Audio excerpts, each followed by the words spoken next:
మోంతా తుఫాను దృష్ట్యా గుంటూరు పశ్చిమ నియోజకవర్గంలో ఎమ్మెల్యే గల్లా మాధవి పర్యటించారు. ఈ సందర్భంగా స్తంభాల చెరువు ప్రధాన రహదారిలో ఉన్నటువంటి ప్రభుత్వ పాఠశాలలో ఉన్న బాధితులను ఎమ్మెల్యే పరామర్శించారు. ఆహార పదార్థాల నిర్వహణ, వైద్య సదుపాయాలను అడిగి తెలుసుకున్నారు.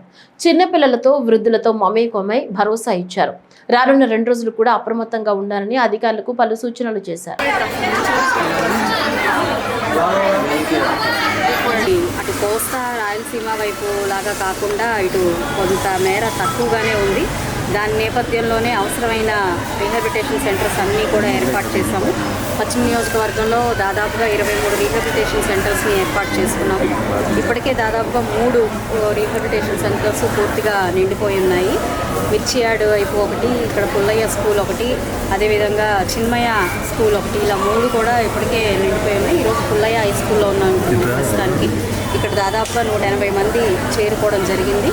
వారు రాత్రి నుంచే ఇక్కడ ఉండడం జరిగింది. రాత్రి సాంబార్ రైస్ మరియు కర్డ్ రైస్ అందించడం జరిగింది అధికారులందరూ కూడా. పొద్దున కూడా టిఫిన్, మరి ఇప్పుడు లంచ్ కూడా ప్రొవైడ్ చేస్తామంటున్నారు. అందరూ సౌకర్యంగా ఉన్నారు. సరిపడా టాయిలెట్స్ అవన్నీ కూడా ఉన్నాయి. శానిటేషన్ కూడా ఎప్పటికప్పుడు క్లీన్ చేస్తూ ఉన్నారు. వాటర్ కూడా మంచిగా సురక్షితమైన మంచినీరే వీళ్ళకి అందరికీ అందిస్తూ ఉన్నారు. వాళ్ళు కూడా అన్నీ బాగానే ఉన్నాయి, సౌకర్యాలన్నీ బాగానే ఉన్నాయని చెప్పడం జరుగుతుంది. ప్రధానంగా 36వ డివిజన్ నుంచి రైలు కట్ట ప్రాంతం మీద ఉంటున్న నివాసితులందరూ కూడా ఈరోజు ఇక్కడ ఈ పునరావాస కేంద్రానికి చేరుకోవడం జరిగింది. ఇంకా కూడా సాయంత్రానికి దాదాపుగా ఇంకొక 60-70 మంది వచ్చే అవకాశం ఉంది అని చెప్పి ఇక్కడ అధికారులు, సచివాలయ సిబ్బంది, మా యొక్క క్యాడర్ మొత్తం అందరూ కూడా అంచనా వేసి వారికి సౌకర్యమైనవన్నీ కూడా అందుబాటులో తీసుకొస్తున్నారు. మరి ముఖ్య అవసరాలైన మెడిసిన్స్ కూడా ఇక్కడ ఏర్పాటు చేసి వాళ్ళకి అందించే ప్రయత్నం చేస్తున్నాము.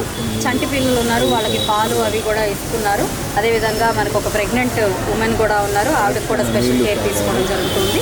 ఏదేమైనా ఈ 2 రోజులు కూడా అందరూ అప్రమత్తంగా ఉండాలి. ఎలాంటి ఏ అవసరాలతో వచ్చినా కూడా ఇటు నోడల్ ఆఫీసర్లకు కానివ్వండి, మా క్యాడర్ కానివ్వండి, లేదంటే గుంటూరు పశ్చిమ ఆఫీసుకి కానివ్వండి కాల్ చేస్తే త్వరితగతిన మేము వచ్చి వాళ్ళకి సహాయ సహకారాలు అందిస్తాము.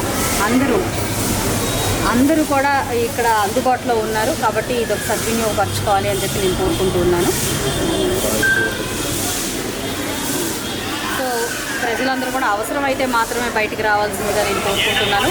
ముఖ్య అవసరాలు ఏవైనా ఉన్నాయో సరుకులు అలాంటివన్నీ కూడా తెచ్చిపెట్టుకోవాలి అని నేను చెప్పి కోరుకుంటూ ఉన్నాను. ఈ 2-3 రోజులు అంటే ఈ వర్షాలు ఉన్నన్ని రోజులు కూడా వాటర్ కాస్త కాచి వడపోసి తీసుకోవాల్సిందిగా నేను అందరినీ కోరుకుంటున్నాను.